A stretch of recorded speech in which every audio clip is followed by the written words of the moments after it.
a lot of people feel this way. When you walk past a group of people, strangers, especially if they're a group of girls, and then you hear them laugh, I would always think, And oh, you they're think probably they're laughing laughing about at me. you. Yeah, which is such a silly, stupid, they don't know who I am, right? Like, and now I know, sometimes I still have that feeling or that thought, like, oh shit, like, do I look like an idiot? I know now, it's almost narcissistic to think they actually gave a shit. I'm just some stranger walking past, right? Yeah, man. There's this real notion, this weird notion that Stoics are like inhuman and that we got to hold ourselves to some like inhuman standard. And again, if you actually read Meditations by Marcus Aurelius, it's like, no, this guy's fucking human. Yes. This guy has and doubts he's struggling and with it every day, right? It's Bro, like I that's said, the where point you of the brush your fucking teeth diary. every day. Yes, exactly. I was doing that for the love of the game. I never thought I'd make any money from this shit. So if I was getting $0 for this, I would still be doing it. I almost feel like the smarter you are, the less you need to go to fucking university. I can't even just be fully focused on my business and just be running it like hardcore all day long. I need to like just slow down and pick up slowly, like slight edge, like maybe an hour a day. Sure. 2 hours a day, something. I don't know. Yeah, I just want to try something that works. I want to go easy on myself because I've been so hard on myself for so long. And just like you fucking said, at the end of the thing, you're like, bro, I know you're in this rut. But you know that this can go on for like a year if you just keep on staying in your head like this and shit. Yeah. And lo and behold, it's been another 3 fucking months. So yeah, it's like the only prison. You're the, what do they say? You're like the warden of your own prison, like your own mental prison. Yeah, we do that. We tell ourselves stories of like, man, I'm in a rut. This sucks. I'm struggling. Yeah. But I mean, I also, to be fair to myself, I had someone close to me pass away, and I've definitely been grieving and shit. And then there's, obviously a lot of it is just avoiding thinking of that, right? The one thing is I notice when I'm smoking weed all the time is my emotions get numbed, right? Same thing with alcohol, I'm sure. Is so if I go like a long streak without weed, I get really, I get crazy mood swings. So, and then I just start thinking about things. And I think it's actually a good thing to feel your emotions. That actually creates drive and even the painful things, right? Creates drive, and lets you process them. Because if you can't feel your emotion, you can't let it go. So that's the insidious thing about weed, is just you're just numbing everything. And, man, I have a couple of friends who were heavily addicted to weed. By the way, are you cool with like the stuff we're talking about right now to be in the podcast? Like, sure, yeah. Clip some of this. I feel like throw it in. I had a very strong agenda with where I wanted this to go, but I feel like we just let this fucking go however it wants to go. Like, take it pretty chill. That. Yeah. I had a couple of friends who were very like, one, I just think he was addicted to weed. He kept saying he wasn't, which is like first sign of like, right? Yes. But he was smoking every single fucking day. And he said like, I can't go to sleep without it. Like literally I cannot sleep without it. And it then got to a point where it's like, he's doing it every day, like during, like at the end of work, cause he worked from home and shit. And I noticed like, this was during like the lockdowns and all that kind of stuff over 2020 and 2021. I noticed like he wasn't just like dealing with his fucking anger, because he had a lot of anger over the lockdowns and shit like that. Yeah. And he really wasn't dealing with it. And he would say like, no, I'm fine. Like the weed takes the edge off. That's what everyone says. And it's like, man, but it just bottles that shit up. It bottles it up. It's like a fucking leak that you never address, like a leak in a valve or a leak in a pipe or something. It's just going to keep leaking forever and flooding your fucking basement until one day you wake up and maybe you ran out of weed that day, or the weed isn't quite kicking in because you need to keep increasing because you're trying to suppress more and more emotions. You wake up one day and you just fucking like, the weed just doesn't work that day. And then you got to deal with all the shit that you've been processing. Alcohol was the same for me. So was porn, video games to some extent. It's like we got to deal with our struggles, emotions, whatever you want to call it. You bottle that shit up forever, it's at your own detriment for sure. And I don't think we're capable of bottling everything up forever. It's where people get like full fucking like PTSD or they just become really like fucked up. For sure. Capable of bottling it. It's not even when you run out of the stuff. It's when you try to quit, right? Like Yeah, and all that shit's like, hey, fucker, I've Yes, been waiting yes. for this moment. Are you ready to go? Here's all the emotions you just Yeah, and then fucking you ruined. panic and you're like, oh shit, like can I just be high instead? Like Yep, fuck it. Oh my yep, god. yep, Yeah, it's yeah. whack. So, like I remember I remember whatever recently, like I said, I lied to the Discord group. I was like, oh yeah, 17-day streak. I even made up bullshit details. It was so gross. Anyway, But this is what addicts do, man. They lie and they say, yeah. oh, I'm 17 days clean. And they're like, oh, how'd you go today? Oh, yeah, no, yeah, I spent all this time doing this. Yeah, It's exactly. easier to keep that lie going. I've done this Yeah, a million times. Trust me, I've yeah, done this a million times. Yeah. yes. And then I had a genuine 3-day streak. And then yeah, on the third day, I just felt this like anger and resentment at myself just well up. And then I posted on the Discord group like, oh yeah, like I lied, this and that. I'm sick of myself, all this shit. But I remember I even said this in a post, and I remember it because it affected me quite a bit. I felt like almost I felt so angry, and I'm not a very I don't know, am I a very angry person? I don't know. But I felt You're so pretty angry. chill. You're pretty chill. Yeah. I felt so the rage was so much that like it felt good because I hadn't felt any like strong emotion like that in so long. You know why? Yeah. So there's a book called Letting Go by David Hawkins. I Yes. think I recommended that to you when you were doing the coaching. Yeah, I've read it. No, I've read through it. Yeah. You know how he talks about the hierarchy of emotions? Mm-hmm. And so he basically ranks emotions. So Apathy is at like, the bottom. Apathy and depression is at the bottom, and anger is like way above that. Yes. So anger is anger is your step step towards like peace. Yeah, yes. peace and calm Yeah. and shit. So, you saying, man, I just felt this anger and it felt good. It's like, yeah, because you'd been apathetic. You'd been numbing. Yes. So at least anger is like a useful thing. It's why, like, you see me a lot of the time, I will get guys like fired up. Like if there's someone who's just very low energy and not motivated, I will go to anger first. Anger is the easiest thing to go to first. I'll be like, aren't you fucking pissed off that your life sucks? Aren't you pissed off that you don't have the goals and you don't have the achievements that you want? Doesn't it piss you off to see me succeed and everyone else? And I'm not better than you. In fact, I have a million flaws. Doesn't that fucking make you angry? Aren't you pissed off that you were born short or that you were born Asian or whatever excuse you have? Doesn't that piss you off? I will go to anger because that's like useful. Yes, it is useful. Yeah. And like I said, it gave me this, I went for a walk and I had this energy and I don't know, just the energy I felt like it was this almost as masochism. It felt good to remember that I should be hating myself right now. It's just, I don't know. It's not that you should be hating, but I know what you mean. Yeah. It's like remembering that I actually give a shit about this. Exactly. That I do want to be clean, that I do want to be productive, that I do want an epic life, that I do want to hit my goals. Yeah. Exactly. It's like a pissed off of like, how did I fucking forget that? You didn't forget it. You just took some time away from it. Yes. And you just, that's the thing. You just get into this haze and then, time flies, the days merge. Yep. And then, yeah, you forget. You feel like this constant low level of guilt, this kind of like buzz in the back of your mind.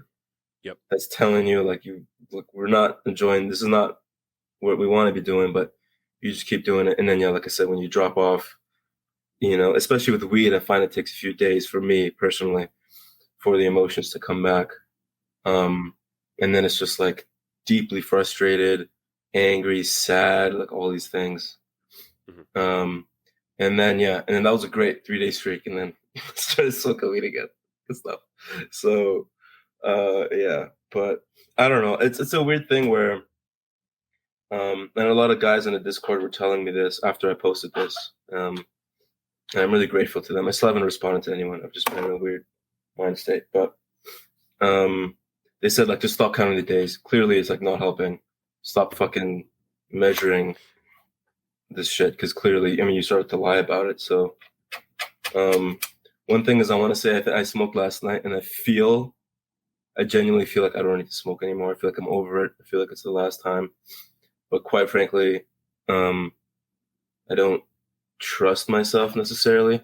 Also, I just feel like maybe advertising that that's the case may or may not be helpful. I mean, when I really did quit in November, it was really just between me and myself, and I just stopped smoking weed, and then I didn't tell anyone about it. I just stopped smoking weed. No one really noticed. I noticed for myself, but we spend most of our times with ourselves, most time with Correct. ourselves. So You spend 100% of your time with yourself. Yeah. exactly. Yeah. Yeah. But I mean, like the times alone when you're working, all that, that's all you. So if I spend 8 hours a day alone, and then I meet someone and they go, "Oh, what'd you do?" I'm like, "Oh yeah, I did this, I did that, I did all this work." But really, I could have just been high playing video games the whole time. Just not up, right? So yeah, I don't know where I was going with this. I think I made my point. But Well, I feel like we can segue to, because you wrote a list of like 15 things that you took away from the coaching. So for context, you did coaching with me, 12 weeks of coaching, or we joked it was like more like 13. Yeah. But, you're in the coaching program. That was a while ago. That was like quite a few months ago. Yeah. 3 months ago. Yeah. Our schedules haven't lined up and some other shit. So yeah. I'm here now, but you wrote this list of like 15 things you took away from the coaching. And one of the things that's relevant, this is where I'm going with this, is you said you learn to take breaks and de-stress in healthy ways and don't guilt yourself for taking a break. And I think that like ties nicely into like weed and any addiction really, because we're talking about addictions here. It's not just that you give up the addiction. And I think sometimes you, Amir, have like fallen into that like line of thinking of like, oh, let me just like give up weed. I need to just quit weed. And it's like, you got to replace it with something else. The weed is serving a purpose. We can find it so easy to vilify our addictions. I used to too. I was like, porn is bad. I'm a piece of shit for looking at it. I'm wasting my energy. I'm just a little lonely piece of shit every time I do it. You vilify the addiction instead of almost, it's better if you can get to a point, and this is going to be really hard, tough pill for some people to swallow. It's actually more helpful if you can be weirdly grateful for the addiction because it is helping you. I know a lot of people will be like, no, it's not. It's fucking tearing my life apart. It's wasting my time. I hate it. All the emotions and all of that shit along with it. I'm a fucking addict, bro. I'm not grateful for my addiction. It's serving a purpose. Otherwise, you wouldn't be doing it. And you wouldn't be doing it this strongly. And so realizing that, you can then start saying, okay, what purpose is this serving? Sometimes it's like it's helping me process emotions or bottle them up so I don't have to deal with something painful. Other times it's like it helps me conquer boredom. For me, it helped me deal with my sexual urges and dealing with having a bad day or dealing with being bored or dealing with feeling lonely or dealing with rejection. Like when girls wouldn't want to sleep with me, I'd go straight to porn. Like it's serving a purpose. As soon as you can identify what's purpose or purposes, because it's usually multiple, what purposes your weed or whatever addiction it is serving, you can then go, fuck, how do I get that in a more healthy way? And I feel like you're still in the process of figuring out what those healthy things are. And I think for a lot of people who have an addiction, it's not always this glamorous, like, oh, I just gave up my addiction. It's all good. I'm great now. Sometimes we do go back and forth. We relapse. We have a couple of months that are good, and then we go, fuck, man, I'm back on the weed. Like, what the fuck am I doing? Like, you have to relearn the same lessons you learned before. Like I said to you before we jumped on here, or at the start of this call, I was addicted to porn. I have been addicted to porn since I was like 14 years old. I'm now 35. And it's only in the last like 8 months, I don't even think it's 8 months. I think I'm like 5 months sober, like clean of porn. I haven't looked at porn for 5 months. And it's like, bro, that took me like fucking 20 years. I don't think it'll take you that long. But the point that I'm making is it's a journey sometimes. Like some people can cold turkey. I just cold turkeyed alcohol like 16, 17 months ago. I was like, no more, done. That's it. I haven't drunk. That can be dangerous if you're not careful. For alcohol specifically. For sure. Well, for a lot of things. And it's not even dangerous. It's like, if you don't, I knew that I had backup plans, but if you I've seen some people just like come off medication, like anti-anxiety medication, or just quit alcohol cold turkey, or quit smoking, or quit weed, just go like, all right, no, that's it, done. But they don't have a backup plan. They're not like, okay, the weed is taking up roughly 3 hours of my day. I spend about 3 hours smoking, thinking about it, getting high, coming down, the time where I'm like unproductive and I'm just chilling. Or the porn is taking 2 hours a day. They don't look at that block of time and say, well, what am I going to do with those 2 or 3 hours now? Yes. Because if I just sit there on the couch and stare at the wall, I'm probably going to smoke weed out of boredom. Yeah. So I have to have a backup. Yeah, for sure. And that's the thing is our bodies, our minds aren't, I'm going to say our mind isn't stupid. I guess that's a good thing to put.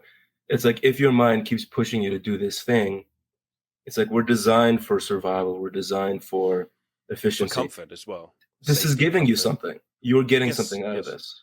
100%. You're getting something, even if it comes with a bunch of cons. There's something in there that's a pro. Yeah. Maybe And more than when one thing that's a pro. when you're in that really high emotional state, or that like needy state of like, fuck, I need my weed, I need my porn, I need my alcohol, Mhm. I need whatever it is, I need to jerk off. Mhm. Like, we don't tend to think of the future. We're thinking about right now. Right now, this will make me feel better, and I'll deal with the Yes. consequences tomorrow. And then, Yes. funnily enough, you already know this, man. Every person who has an addiction knows this. When the negative consequences do come tomorrow, what do you use to fix that? Same fucking thing. Same fucking thing. Yeah, that's the cycle, right? Yeah, that's the cycle. Yeah. So you jerk off to porn. You feel, and I did this so many times, man. I would jerk off to porn. I would feel so guilty, and then I'd be like, I'm going to go jerk off to porn again. Like, my dick doesn't even fucking work at that point because I just jerked off for an hour or two. And like, it's little floppy fucking noodle. And I'm like, I'm not even going to jerk off. I'm just going to watch this shit. Video games as well. I just keep queuing for another game of like Dota or whatever the fuck I was playing and just keep going. And you get to a point where you're like, this fucking sucks. I've wasted the whole day. I'm not enjoying the game now because I'm tired and I'm not even present when I do it. But to deal with that guilt, let me just jump back in because I know at least I can forget. It's like it makes you forget temporarily. So 100%. Realizing and you just get pissed at the laners. You're just like, fuck these guys. Fucking playing Dota or whatever. It's just, that's how it is. It's interesting. Lately, I've been, one really good habit I've had is just going for walks. And I've been doing it almost every day. Fuck yeah. Doing it quite a bit. Yeah. And it's funny. I mean, this is something that I think people really into self-improvement, we got to be really careful of is, I'll go for the walk, and I do feel it. I really enjoy going for walks. I live in a pretty nice neighborhood, walk around, pretty quiet, a lot of nice houses, a lot of nice greenery, whatever. Go walk around. I enjoy walking around. But sometimes I'll go like, fuck, and I want to go for a walk, but then sometimes I'll go, shit, like I should be going to the gym, or just something that's like a step above that I know long term I do want to do, but then I haven't felt like it. But I do feel like going for a walk. But then sometimes I'm going for a walk and then I'm just like, this is not enough. I'm beating myself up. But it's actually way more than enough. It's like way better than getting high. It's way better than so many other, video games, the number of things. I'm getting sun. I'm moving. It's just like, it's so good. But then sometimes we tell ourselves like, oh, this isn't enough for, I should be doing more. I should be listening to a podcast while I do this walk to make it more productive. Yeah. Exactly. Even if you don't feel like it. It's just, it's so, and I guess I think I do this a lot. I beat myself up a lot. I think I do have quite a bit of negative thinking. And I need to work on it. There's just so much to work on. Sometimes it just feels overwhelming. I did a podcast on exactly that. I did a YouTube video like several days ago called "Don't Stop Looking at the Mountain," and the point of that was like, stop saying I have so much to what you just said. Exactly what I said in the podcast. Like by saying, "Oh my god, I have so much to work on," it feels overwhelming. And you were someone that got very overwhelmed quite a few times in the coaching program, and that was something I sort of like got you to shift your mindset on. It's like, stop looking at all the things that are ahead of you. Stop looking at all the like problems that you want to fix, so to speak. And just focus on right now. Yes. Let's put a pin in that thought and jump back to something you said a couple of seconds ago. I love that you said, in self-improvement, we got to be careful that we don't just like constantly, basically keep cracking that fucking whip and saying like, I'm going for a walk, but that's not good enough. I've gone outside to talk to 2 girls today, but that's not good enough. I made like $5,000 in my business this week, but I'm a fucking pussy. That should have been $10,000. It's like, moving the goalposts and not realizing that relaxation, and maybe we can call it inner peace or stoicism. And we can talk a little bit about stoicism because you were obsessed with stoicism.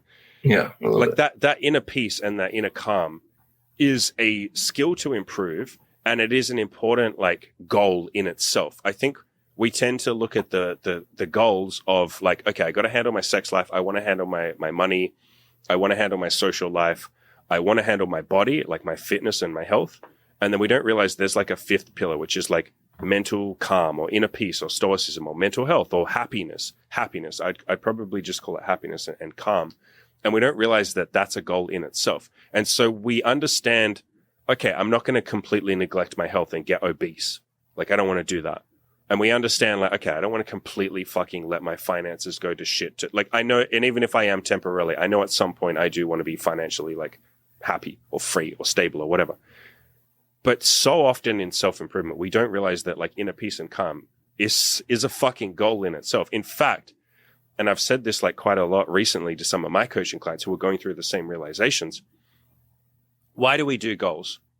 Like answer that question, Amir. Like, why do we have goals? Why are we achieving goals? Why do this in the first place? To self-actualize, to be happy, to what be you happy. just said, to be Right. happy. And so it's like, so a lot of the time we will neglect happiness, actively sabotage fucking happiness so that we can achieve goals, so that we can be happy. Mm-hmm. It's like, it's how our minds work. It's kind of a tragedy of the human condition that, like, no matter how good shit gets, biologically you're always at a 7. Your happiness is just gonna, if you go down to a 4, it's that stupid thing where someone, like, lost their legs and then someone won the lottery.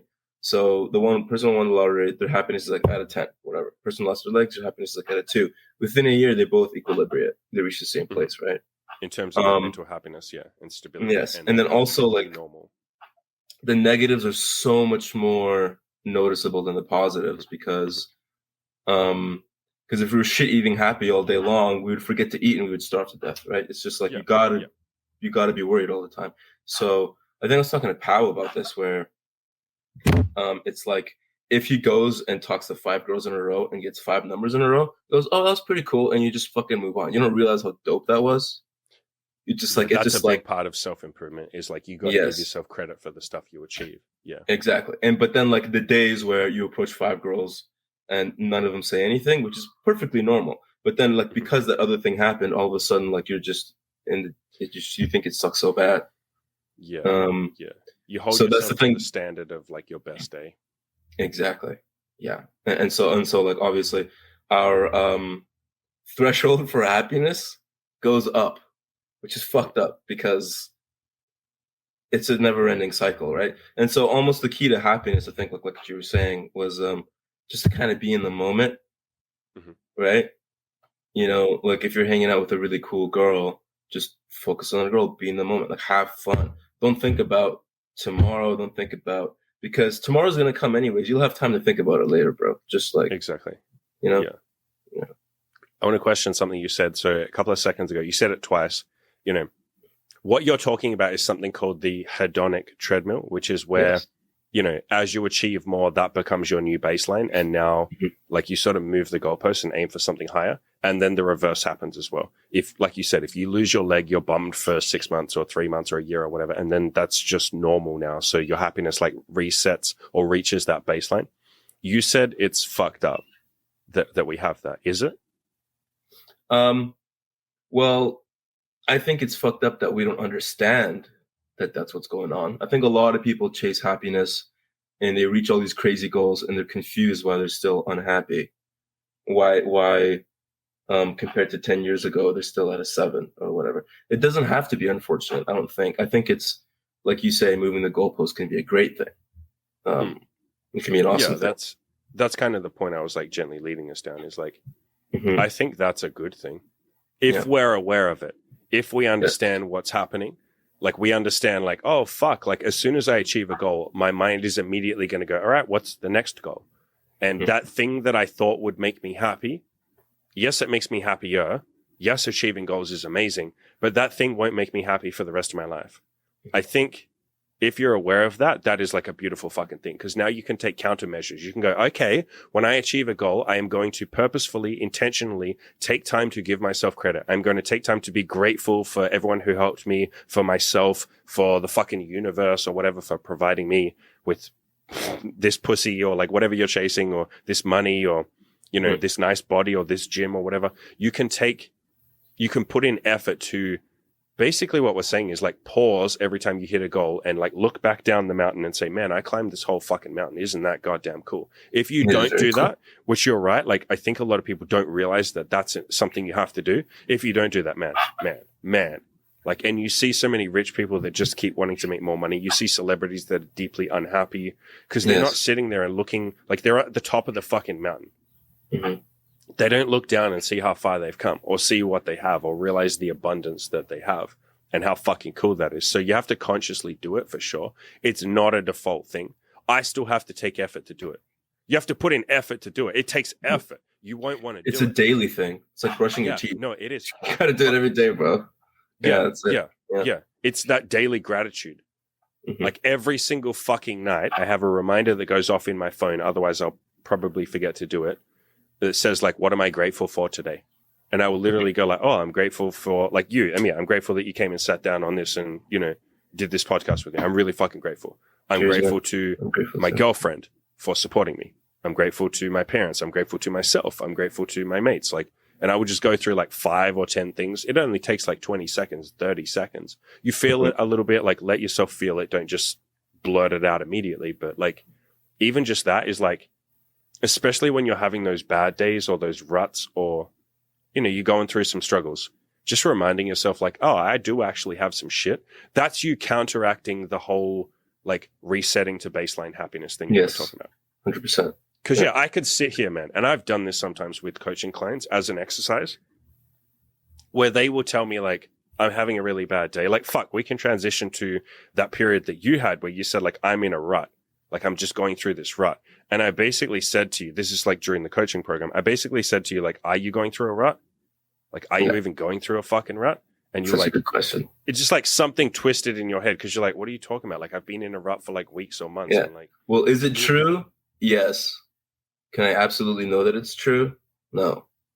Right? Yeah. Like we have to define what a rut is. Why is this a rut? Are you just telling yourself this is a rut? Like, for some people listening, maybe what we're saying is like weird. Like, yeah, he was obviously in a rut, bro. But basically what I was trying to get you to do by questioning if you were even in a rut, I was trying to get you to sort of be a bit more or realize that there are things in your life that you have right now that you didn't have in the past. Realize that there are things that you can be grateful for. Realize that you're on this fucking journey and you're not perfect and you're not supposed to be. And you probably never will be perfect. None of us will be. But this is a way better position than 3 years ago. Yes. And so when you say I'm in a rut, I got you to question and say like, 3 years ago, would you have called this moment a rut? And you're like, no, this moment's pretty fucking sweet compared to 3 months ago. And so I was like, then how's it a rut? It's only a rut because you just called it a fucking rut. And that's without even getting into the discussion of saying that you're in a rut makes you feel hopeless and helpless and like a victim. And it's not very empowering to say I'm in a rut because it's like this external thing. I'm stuck in a rut. Like that's not fair. And so. And changing framing can be powerful, can be very powerful, right? Fuck yes, man. Yeah. Just like telling yourself you're in a rut. Around. Exactly. Because it's a self-reinforcing belief. And it's a belief that you're in a rut. Yes. And it will fuck you up and stop you from taking action because you'll wake up that day or you wake up the next day or whatever. And you'll go, okay, I feel like I'm in a rut with my, like, I think in your case, it was business and you were kind of overwhelmed by some shit. I think you also, like, you were talking about weed and girls and some other shit, right? Like, if you tell yourself you're in a rut or if you feel like you're in a rut and then you believe that, you're less likely to go outside because you're like, what's the point? I'm in a rut.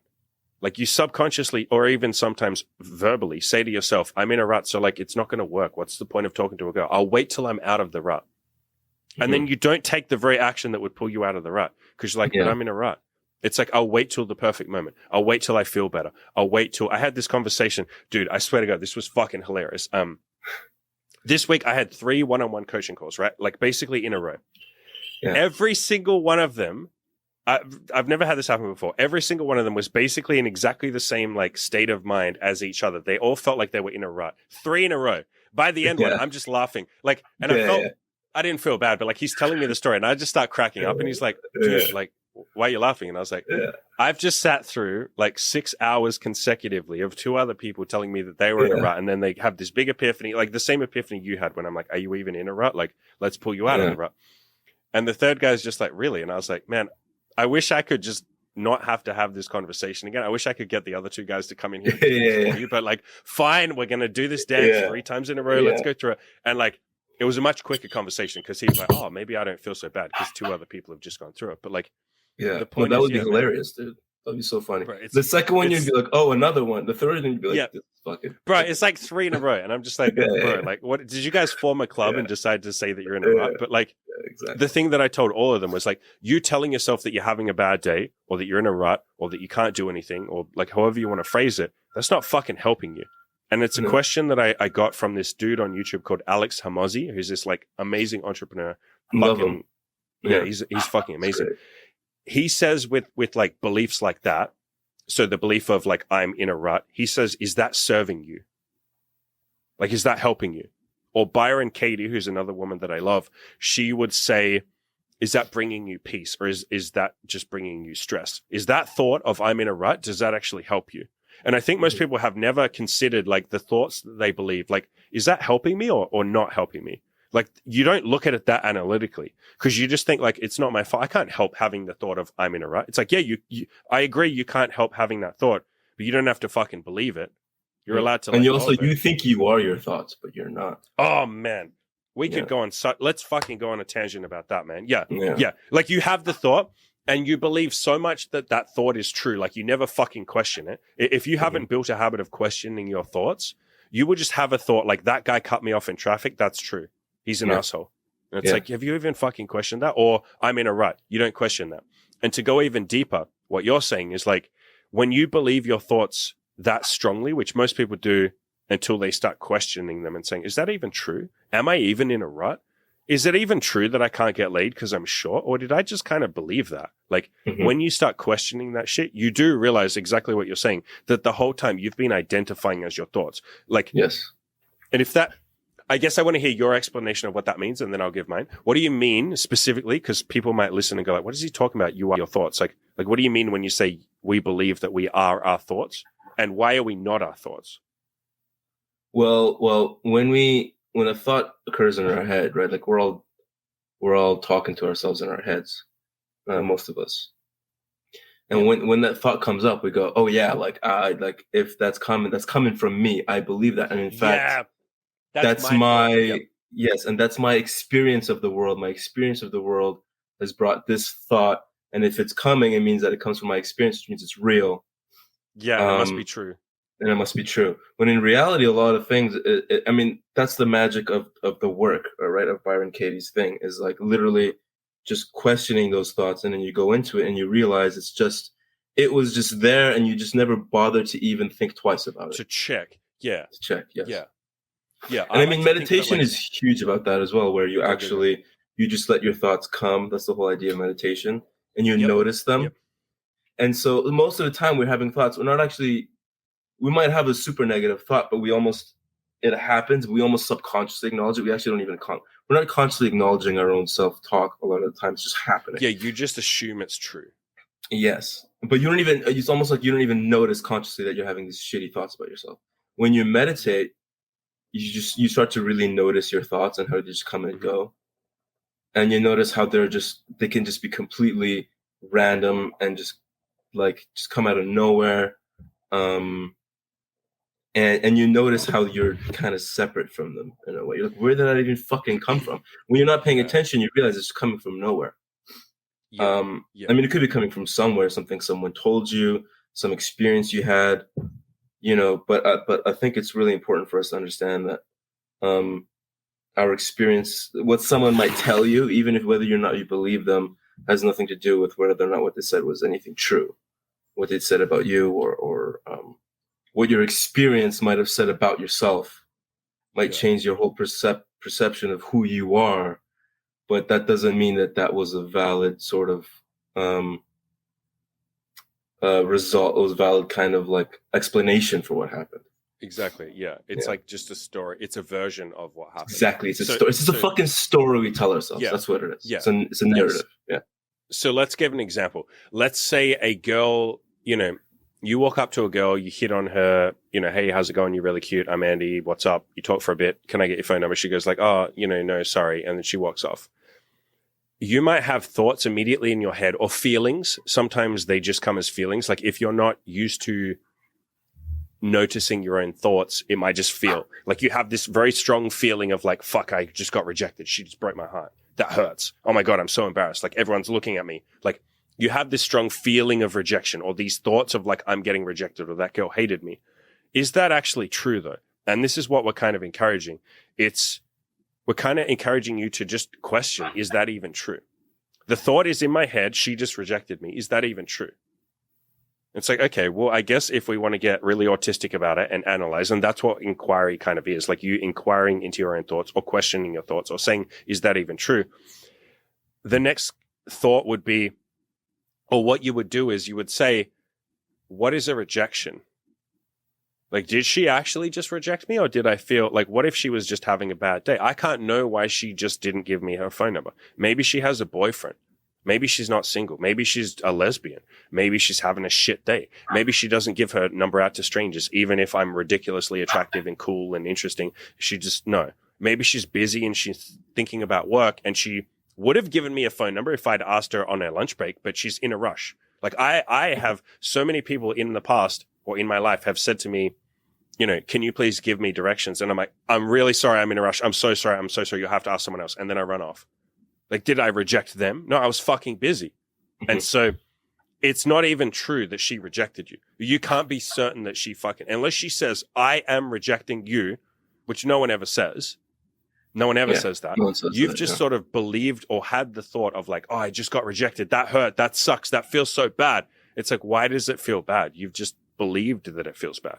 And so if you question and say, what is the actual reality of what just happened without my thought? Your thought is like, I got rejected. I'm in pain. This sucks. This hurts. Rejection sucks. Why can't women be nice to men? Why is it so hard for men? That's your thoughts. But if you look at what actually just happened, it is boy walks up to girl, hits on girl, asks for phone number. Girl says no. That's it. There doesn't have to be feelings of like, oh, it hurts so much. It sucks so much. My heart is broken. Why are girls like this? Why don't girls give guys their phone numbers? Girls are all stuck up, mean bitches anyway. Only the assholes get girls. Like, none of that fucking happened. That's all your thoughts in your head. And so it's not that every single thought you ever have is wrong. No. It's more that I like to think of it like this. The negative thoughts in your head, or just like the thoughts, are almost like caution. How do I phrase this? It's almost like an overprotective parent who's really cautious and is trying to keep you safe. That's how I think of all my negative thoughts. And so when you have a negative thought of like, this girl rejected me, it's your mind or your ego or whatever you want to call it. It's some part of your mind just going like, hey, getting rejected hurts. And so maybe you should avoid this because I want to keep you safe. Yes. And so all you have to do is say, is that belief serving me? Sometimes it is. Like, I have a thought that I shouldn't run around in traffic. And I question that and say, well, should I not run around in traffic? Is that belief serving me? I stop and I think, and I'm like, yeah, that belief is serving me pretty fucking well. Yeah, I like that thought. I like that thought. I'm going to choose to keep that thought. And that's what we're saying here. You don't have to believe all your thoughts. You don't have to keep all of your thoughts. You are in control. You're the one in control of your mind. Or you're the one who's at least in control of what you will do about your mind or how you will respond to your mind. And so if you have a negative thought or if you have a thought, you get to choose if you keep that or not. You get to 100%. Choose if you go, I'm going to follow in line with that. I'm going to take some action based on that. Or I'm just going to go like, no, that doesn't serve me. I don't think it helps me to think women are bitches and they're all going to reject me. That doesn't really serve you, does it? It keeps you sad. It keeps you lonely. It doesn't fucking help. But thinking the thought of like, I should go to the gym, does that serve me? Yeah, I fucking love the gym. Yeah, the gym's great. Helps me build a body. I work towards my goals. I'm going to keep that one. So what we're really saying here is like choosing which thoughts you believe and which ones you go like, I don't think that one's helping. And to tie it all back in, you know, I mean, you can answer the fucking question. It's a rhetorical question. But like, was you believing I'm in a rut? Was that serving you or did that not serve you? No, it wasn't serving me. And I even remember the day you said that to me on the coaching call, I started to really think about it. Like, shit, like, am I in a rut? Like, I'm not really. Like, I could just, if I wanted to be, I could change the frame of mind of where I'm at right now. And I did kind of, and I feel shitty saying this because I've made very little progress since then. But I remember thinking on that day, shit, like, I'm not in a rut. And I remember it giving me this energy and this feeling of like, oh, there's all these stuff like I want to kind of get done now. There's all this stuff that needs to get done or whatever. And like, I felt this energy to get it done because I felt like I'm not in a fucking spiral. I can just do this. Yeah. Like, why? Like, what's stopping me from doing this? I had a train of thought, like related to what we were just talking about as well. It's interesting. I've always had this weird thing that's so dumb. I remember someone, I think Mark Manson wrote specifically about it, which made me think, oh, probably a lot of people feel this way.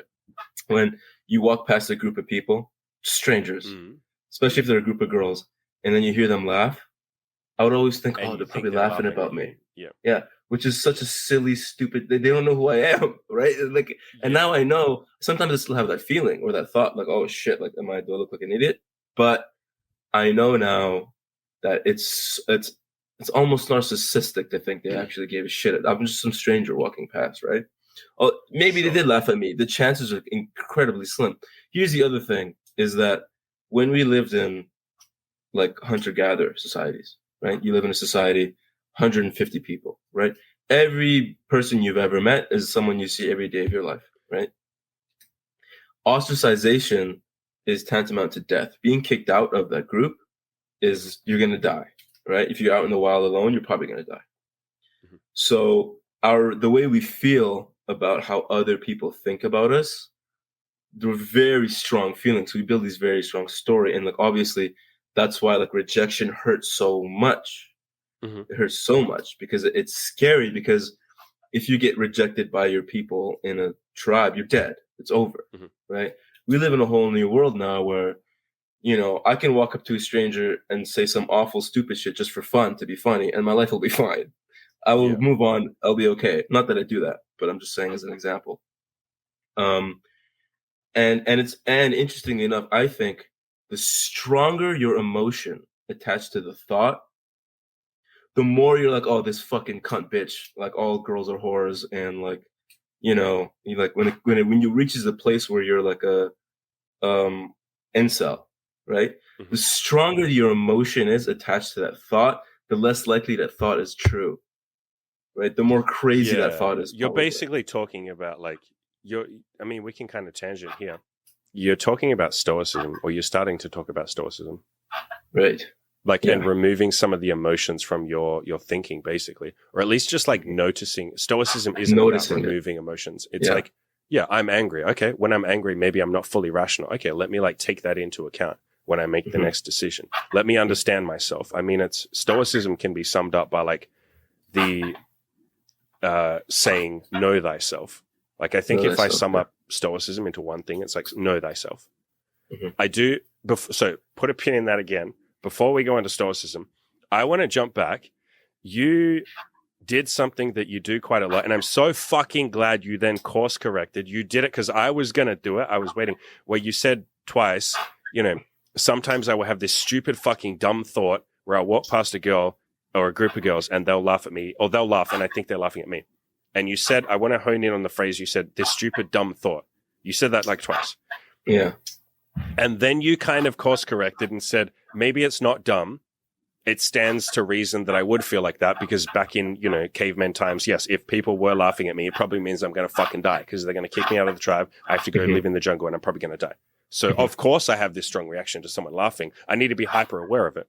And the point that I'm pointing out here, I want to point out, is you are someone, or I noticed in our coaching quite a few times you would judge your own thoughts. And if anyone is listening and they go back, like, you've done it a couple of times in this podcast. And I think one thing I always tried to get you to do was like be less hard on yourself. It was even one of the things that you wrote down in your life lessons that you learned from the coaching, is like, be less hard on yourself, dude. Like, judge your own thoughts less. We just had a big conversation about how like thoughts just come into your head and you're not the one that's putting them there. But then at the same time, you're punishing yourself for having that thought by saying like, stupid, dumb fucking thought. Yeah. I understand kind of what you're saying. You're saying like, it's a silly thought, I don't want to let go of it. I just say be careful that doesn't then turn into like, I'm dumb or I'm stupid for having that stupid thought, which is kind of how you said it. You know, I have a lot of negative self-talk, dude. I say shit. Like, and again, like I said, I don't even notice it most of the time. Sometimes I'm paying attention and I'm calling myself a fool or an ass or a fucking idiot. Like shit like that. Yeah, I probably do it all day long, all the time. I only notice it sometimes. It's like that article I did, don't be a cunt to yourself. This video is Yes. definitely not getting monetized. Not that I care, because I make Yeah. no money from fucking YouTube. Yeah. I made YouTuber are a bunch of $100 cunts. from YouTube. Since I set this channel up, in a year and a half, I've made 111 Australian dollars. So that's like $80 US from monetization. So I don't think my channel gets very monetized. I don't. You've definitely made money from marketing though, so worth. Also, your videos are great, dude. I love your videos. No. I'm not having a big discussion about. I'm going to shut the fucking channel down. This is like my life. I love this shit. But anyway. But yeah. So let's pull it back to stoicism, because I got so many notes on stoicism here. I wanted us to have a big. I'm glad we like segued into stoicism. For people who don't know what stoicism is, I think people like misunderstand stoicism, and they think it's this weird caricature of like I have to just be like, you know, big strong alpha male. And they think it's like emotions. A Spartan or something. Bro, they do. Yeah. And it's like that's not like. That's the opposite of stoicism. Stoicism is, again, like knowing yourself, understanding your mind, understanding your emotions, understanding your humanity, understanding that you're going to get triggered by shit, that shit's going to piss you off, that all of this stuff. And compassion also is a big part of stoicism. There is so much compassion and like wisdom and love and brotherly love and like love towards your children and women and all of that in stoicism. And again, I think people just think stoicism means, I don't know where it comes from, but they think it just means, but like being stony, being a rock, and it is part of being a rock, but like just never having fucking emotions. And like someone says, how are you? And you're like, today I am good. And that's all you ever say every day. And like you're sad one day, but you just like hide it and go like, no one should. Yeah, you're like a human robot. You're a human robot. Yeah. And it's that's like the best example of this that I can give of someone that was very human was like Marcus Aurelius, who, for anyone who doesn't know, was a Roman emperor during basically the fucking peak of Roman civilization. And he kept a diary, like a journal or a diary, that was never meant to see the light of day. No one was ever meant to fucking read it. And I'm pretty sure, you know, he'd probably be embarrassed that we have his diary. Yeah. We've compiled his diary into a book called, or it's a set of books, I guess. No, it's a set of books or a book called Meditations. And it was him writing to himself every day and reflecting on the day and like talking about his struggles and his pain. He wrote poetry in the fucking book. Like it's him basically just getting his fucking thoughts out about like how to be a good man. It was him reminding himself like, yo, was I a good man today? Did I hold true to my principles? Was I compassionate and kind to other people? Another decent dude or another great dude is Epictetus, who was like a philosopher and like, I guess what we would call like a professor. Yeah. Like also a slave for most of his life. Bro. And he is the king of like, you know, don't complain about your station in life. Like, don't complain about where you are. You know, he would even say like, if they were to pull me before the emperor and tell me to say, utter a lie or utter something I know to be untrue, and they were to say, I will cut off your hand if you do not speak this thing, I will just remain, you know, tight-lipped, and they will cut off my hand and I will not weep. Like, he was very much like, the truth matters above all else. Marcus Aurelius was too, but Epictetus even more so. Seneca is another one. But, you know, this whole speaking of the stoicism, right? Like Seneca, see, when you read his shit, he sounded like a guy who liked to party. Like he sounded like a guy who liked to party a lot, and he was a joker. Like you could tell by reading him. He had a good sense of humor. He would fuck around. And he was a real stoic. Yeah, man. There's this real notion, this weird notion that Stoics are like inhuman, and that we got to hold ourselves to some like inhuman standard. And again, if you actually read Meditations by Marcus Aurelius, it's like, no, this guy's fucking human. Yes. This guy has and he's struggling with it every day, right? It's right, like that's I said, the point of the brush your fucking teeth every day. Yes, exactly. Yes. He talked about, there's a great, I can't remember the exact quote, but he basically talks about like how he would lay in bed. Remember, this is the Roman emperor. Yes. If anyone is going to be lazy, it's the Roman fucking emperor, right? During the height of Rome, I mean, most politicians are lazy to begin with, but like during the height of Rome, this cunt could have just laid in bed all day and done nothing. There's a couple of passages where he talks about like the warmth of the comfort of the bed, and how if he didn't get out from under the blankets, like nothing bad would happen, but he himself would know that he hadn't gotten out of the bed and attacked the day. And so, you know, it's about those little choices in those moments, you know.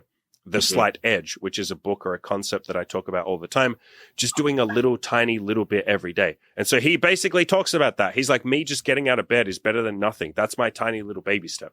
And so anyone who's sitting there going, I can't talk to girls, or, you know, you who's saying like, man, I'm struggling with weed. It's like, just do that little tiny thing today.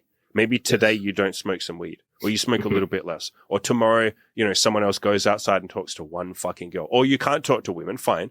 You just walk around looking at women, thinking about talking to women, or you're struggling with depression. Okay. Today I'll just fucking get out of bed like Marcus Aurelius did. If Marcus Aurelius, the fucking god of like stoicism, or at least like he's the person most people think of with stoicism. If he struggled to get out of fucking bed sometimes, that should show you that you're not doing that badly if you're human and you struggle and you have some like bad days. Yeah. It's like this fucking prick had some bad days. Yeah. You're human too. Yeah, 100%. Yeah. Did that help you? Like knowing that these like gods of men had struggles too? And that it helps me. It helps me so much. I mean, because I have like 3 different trains of thought here. I don't want to like jumble my thoughts. One thing when I look back on them, one thing I'm jealous about is I see them and I see these people.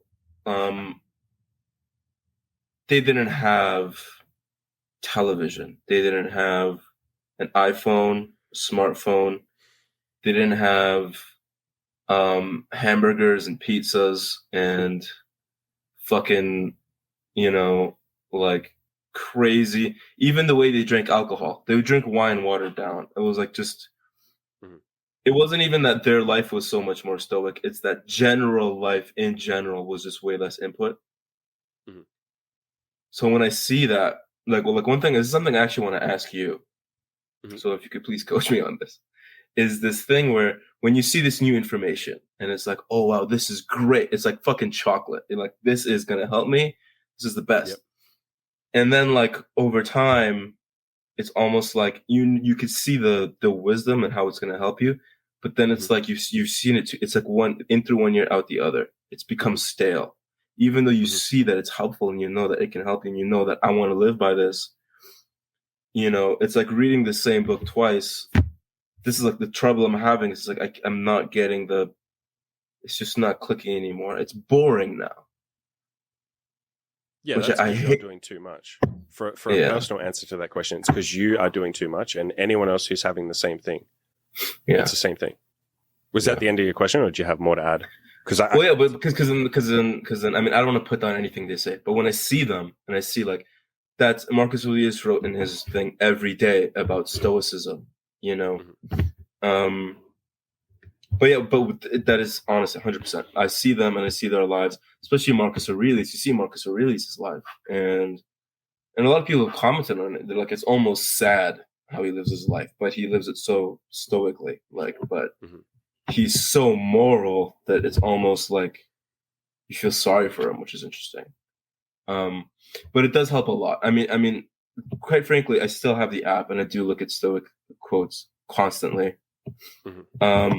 But there was a time, like when I started the coaching and just before the coaching, when I would write the notes down and I would put them up, and then actively certain days I would look at them, like if something happened with my business and it really pissed me off, I would look at the quote where like, this is such a good one where, it is not events that, whatever, I'm going to butcher it. So I know exactly what you're going to say. Yes. It's not events that piss you off. It's your conception of the event that pisses you off. Yeah.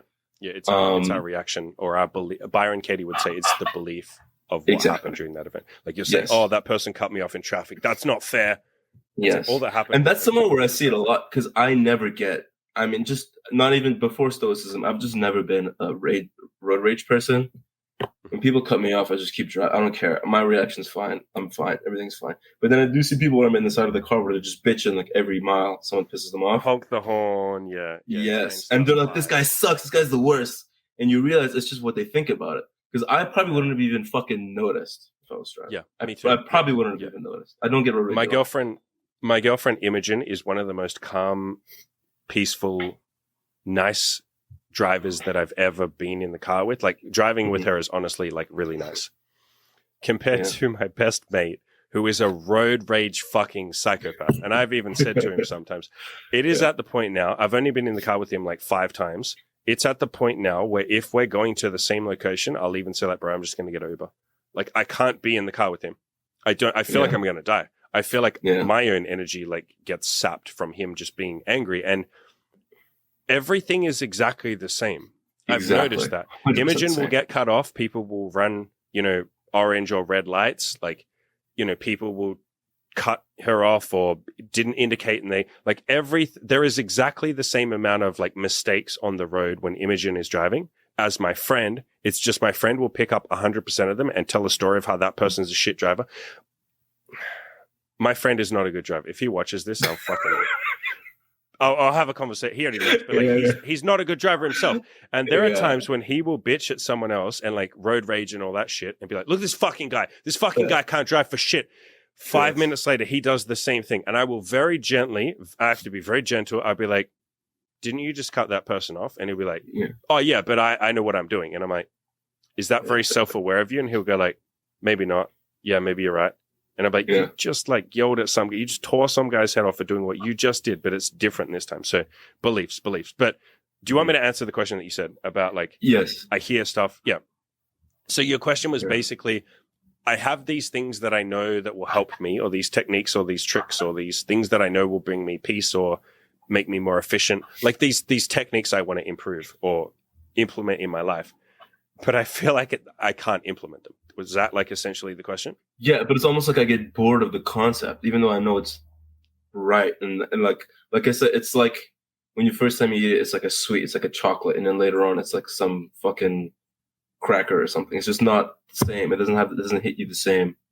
It sounds like a drug addict right now, but there's this book called Glamour, A World Problem, and she talks about how we as humans, and we do it a lot in current times and in the West, we glamorize stuff. And we always look for that dopamine hit. And so shiny object syndrome is what Renee called it. Yes. Great. Yes. Yeah. And so you will see a new technique or like, and we're talking about self-improvement techniques here, I guess. Like maybe you read a book that changes your life and you go, oh my God, I got to implement this book. I'm so excited. I got to do this. Or I will do a podcast and you'll hear that concept and go, fuck, man, Andy did a podcast about how every problem has a solution. I got to drill that into my brain. I got to fucking remember. Or Andy did a podcast about mirror therapy and looking in the mirror every day. Oh, fuck, I got to do that. You're excited. You have to understand a couple of things here. You're going to be excited at the start because you've just learned the new thing that you think is the silver bullet and is going to change your life and fix everything. Nothing I tell you will fix everything. Mm-hmm. Nothing I, Andy, have ever learned has been the one silver bullet that makes me reach ultimate happiness and enlightenment and everything is perfect. No, it's a combination of a lot of things. And it's not glamorous. My self-improvement has never been glamorous. I've done plenty of podcasts and videos on this. I've talked about how boring my day-to-day life is. I've done a podcast literally called that. Like, my life isn't flashy, it was called. Mm-hmm. And everything I've done has just been the basic principles. I did this podcast recently, a couple of months ago, called You Don't Have to Listen to Everything I Say. And then in brackets, it was like the only 3 things that actually matter. You're not going to listen to every podcast that I ever do. And if you do, you're not going to implement everything I do. And then even if you somehow did, I'm just one person, there are then 5 million other people giving you advice. There's all the old books like stoicisms. There's a million techniques and tricks you yourself will figure out that I haven't learned. You're not going to be able to learn all of that and be passionate about all of that and implement all of that. You can't. Mm-hmm. If anything, we live in a time where there is too much information and too many different techniques that will all work, by the way. Like one of the biggest questions that people say to me is like, man, Andy, I read these pickup artists and then these dating gurus and then all these other people and they say to do this but you say to do this, like who's right? And I'm like, it doesn't matter. We're both probably right. It all probably fucking works. So just pick one and do that and execute on that. Go all in with that. You fucking flittering between multiple ones means you're not making any progress. Decision fatigue is very real. Decision fatigue will fuck you up. I have real problems with decision fatigue. Yeah. And so one of the answers is every time you read something that excites you, great, brilliant, that excited you, that sounds like it'll change your life and you get all passionate, write it down. I do this, man, if I pull my notebook up, I'm not going to do it, but if I pull my notebook up on screen, maybe I will at some point, there's just like thousands of things written in there of like, I call it like my life mission or my life goal list of like things I want to do across my lifetime. I've been like, how many books do you think people give me? People are constantly recommending me books. Like people will email me, hey man, you should read this book in the YouTube comments. Hey man, you should read this book. My friends, hey, you're into self-improvement. Read this book. I have a book list of like 1,000 things. So I write them down and then I let go of them because I know I don't have to remember this. I don't have to implement this. I've put it on the list. And when I come back to the list in 2 months or 3 months or a year or 5 years or whatever it is, that list isn't going anywhere. When I look through the list the next time, which I do whenever I feel like I have a bit of free time, which is less and less these days, but maybe once every 6 months, I'll go through the list and see, is there something else that I want to start implementing or whatever? Half of the shit that I wrote down, I don't care about anymore. And so I leave it on the list, but I don't do it. And I look through that list and see which one jumps out at me and which one with a bit of time, because it's now been time between that initial moment of getting excited and like 6 months later, do I still feel passionately about it 6 months later? If I do, maybe I'll implement it. And so it's about like almost putting distance between that initial seeing or hearing, something exciting. It's almost like, what's it called? You kill the dopamine rush and you just wait till Yeah. There's a fucking word for this. I was like telling delayed gratification. Thank you. Yeah, I was going to say the Stanford or the whatever marshmallow experiment. The marshmallow, yeah, that's right. Yeah, you know, my boy knows. So anyone listening, go look that up. But basically, if you can just delay, because we all get excited at the start, and self-improvement is the same. People will listen to this podcast today and be like, "Oh my god, I should quit weed!" Like I'm so excited. It's like, calm down, put it on a list, and work on what you're currently working on already. And when you finish what you are currently doing, then you can start on the next thing. And so I would say that finish through or see the things that you're currently doing, see them through, finish them, which might only take a month or, a couple of weeks or whatever, depending on what your goals are. And then when you get a bit of free time and energy, you go, okay, what is next on the list? You go to your notebook where you've written everything down. You say, what's next? So, but back to, because I'm sure people listening will go like, wait, what was the end of his thought? When I said, I don't want you to, or I don't expect you to listen to and implement everything I've done. There's only 3 things that matter. Like, you already know the 3 things because I talk about them in my coaching program all the time. Give yourself permission to suck at the start, which is another way of saying be humble. Like, you're not going to be good at every new goal that you start. Just do a tiny little bit every day, like take some baby steps towards your goal and don't quit. Those are the only 3 fucking things. Let me hold them up on the fucking camera. 3 fucking fingers. Those are the only 3 things that matter. You're going to suck at the start. That's okay. Don't do a little bit every day. Don't fucking quit. That's it. And so all of the other techniques make it more efficient, but they won't be the thing that changes your life. And I think maybe you've been hunting for that silver bullet. There isn't one. I'm here to tell you there isn't one. Everyone will tell you there isn't one. And anyone who tells you that there is selling you something or is lying to you or just hasn't gone far enough to where they understand that, no, the only thing that matters is like consistency. Doing a little bit every day, and they're just not fucking quitting. I don't think I've been looking for a silver bullet necessarily. It's just like, I mean, I think kind of the conclusion I've come to is really I should just have all these things I want to implement. And you've said this to me before, what Jocko Willink says, right? Which is, what is it? I mean, whatever. Prioritize and execute. Prioritize and execute, exactly. So one thing at a time. Pick up one thing. Yep. Focus dead ass on that. Slight edge it. Make it happen. Execute. Finish the mission. Yes. And then bake it into the cake and move on. Yep. Bake something else in. So that's the thing. It's like before I started even your coaching. Actually, how I ran across you, I've told you this before, was I read The Slight Edge, and then. Great book, by the way. Amazing book. And honestly, I'd read it like years ago, and then I read it again when I was starting my business, and it was kind of the thing that got me to really kind of start this self-improvement journey I've had the past little while. But it's almost like it worked for me, and then I tried to speed up. I got proud. I tried to just do everything at once. I just totally forgot the principles of that. And I have yet to reapply it properly. And I know that's the place I need to start again. And that honestly, this week, I mean, like I told you, I had a bender over the weekend. And then today I just woke up and I was like, you know what? I'm not going to do jack shit. I'm just going to sit here. I'm just going to think my thoughts. I'm not going to do jack shit. And I think I'm going to do a similar thing tomorrow. Just like let things sit and then really just kind of start from scratch, build slowly. I'm sorry, I completely lost my fucking train of thought. I don't know what I was talking about. Basically cutting back. Like less, which was like the main theme of my coaching with you is the thing I would repeat to you. Like, because most of the coaching, like most people who sign up for coaching, it's either to make money or to get laid. It's one of those two things. And for you, it was like a bit of both, like, you know, working on your business and shit. But what it quickly, that's what people come to me for. And what I actually give is often like not those things, because those things are pretty easy. Like there's enough content on how to make money and how to get laid. Like it's usually I'll realize that they have some other need. And the coaching for you became like handling stress more than anything. Yeah. So we're talking about stoicism and being in ruts and stuff. And For sure. the thing that I think had the biggest impact for you was realizing like, fuck, I'm doing too much. Or like I currently cannot handle this many different, like I'm trying to juggle too many or spin too many plates or juggle too many fucking omelets or whatever the fucking saying is. I don't know the fucking saying. I'm doing too many things. And I was like, bro, we had a day I remember where you said, I'm so overwhelmed, man. I can't fucking handle this. I'm going to have a fucking breakdown.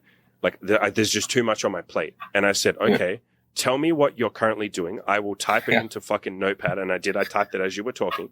And I said, tell me everything you're doing. You gave me a list of like 15 things. And I remember cutting out 12 of them. I was like, 12 of those are bullshit tasks that you think you need to do because you've just lied to yourself and told yourself, I have to do yoga every day. I have to do this every day. I have to do that. I said, 3 of these are things that you probably want to focus on and cut the other 12 out. I think the 3 things were like, you know, run my business or something so I'm not fucking homeless. Like you know, something like that. And so it sounds like you're at the point where it's like, okay, I just need to go back to basics and remember what works for me. Yeah, exactly. You said it yourself before this call. Like, you already know the answer. You already said it. It's like, oh, I'm just going to cut some stuff back and chill out a little bit and reset and then slowly build back up again.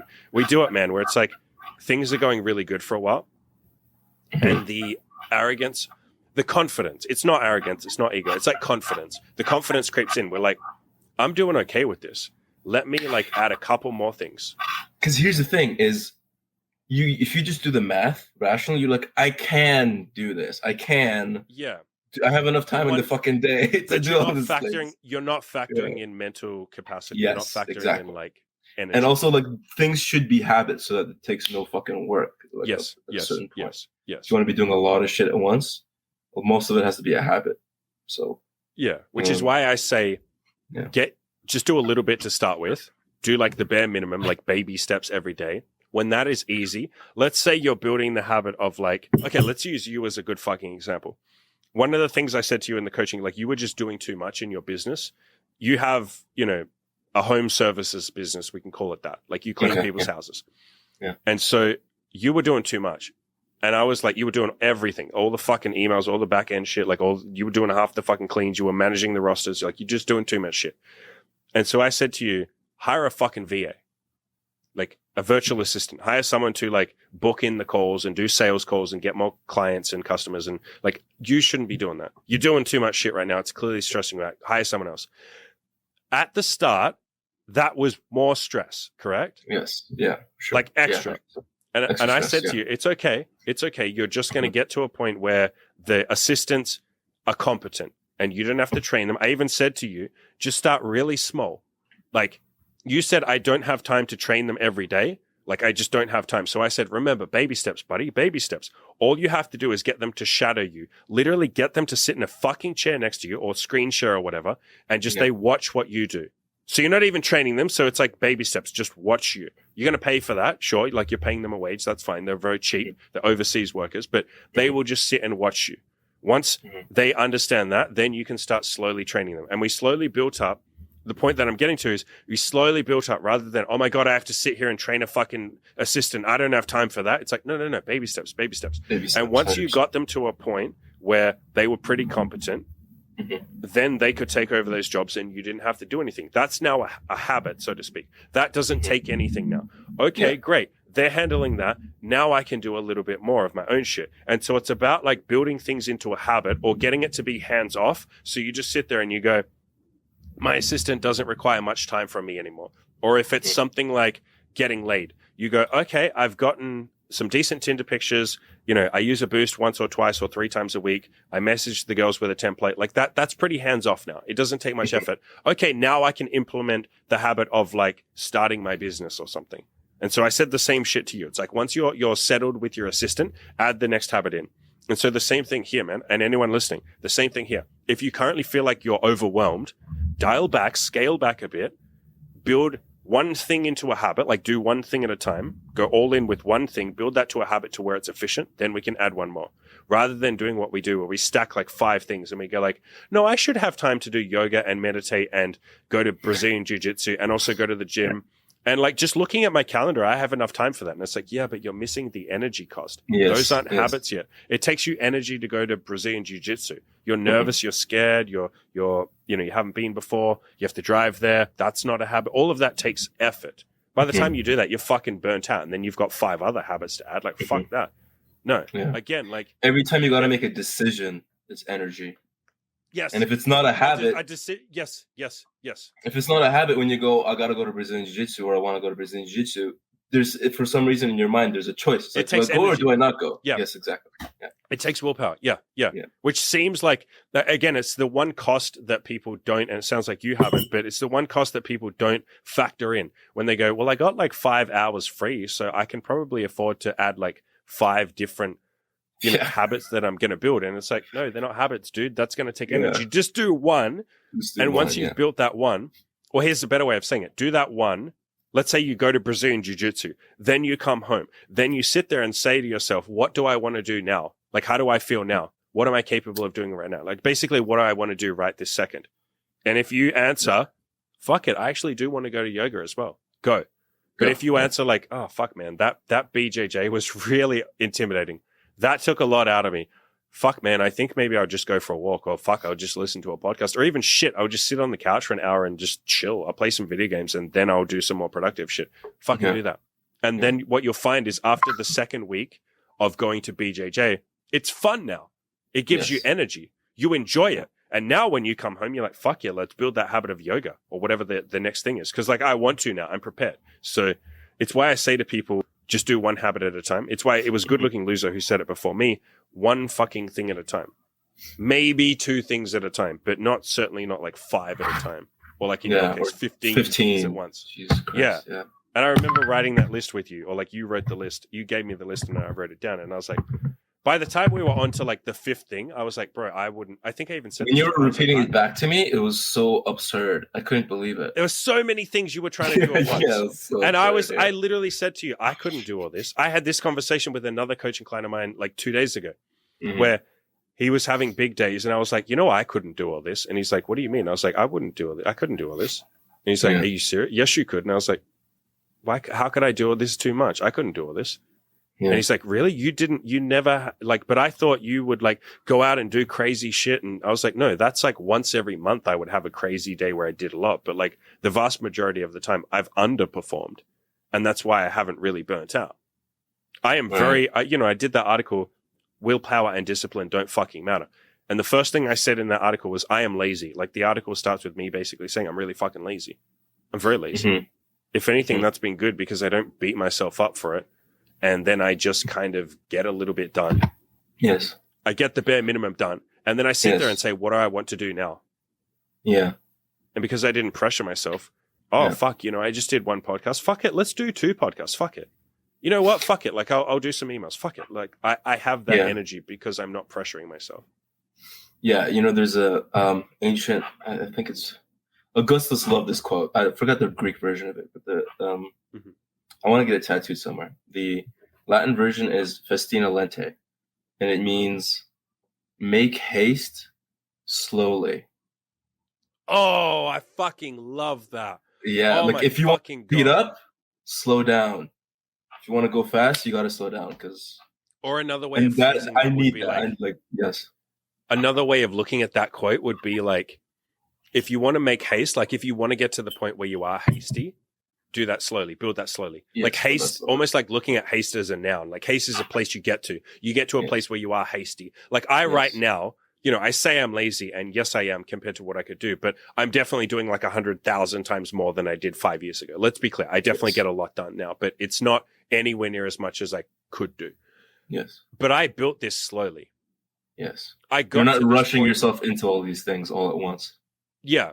I never pressured myself to be that. And sometimes I do feel that pressure. I watch a lot of entrepreneur channels and I see them earning $100 million a month or a year. And like, I see them, like Grant fucking Cardone says, you shouldn't factor your time into hours. You should factor it into minutes. So I like to say for, 1 minute, I'm going to have a break. For 2 minutes, I'm going to go to the toilet. And I'm like, I see that. Yeah. I see that. And I feel this like sense of like, I'm not good enough. Like we all feel that.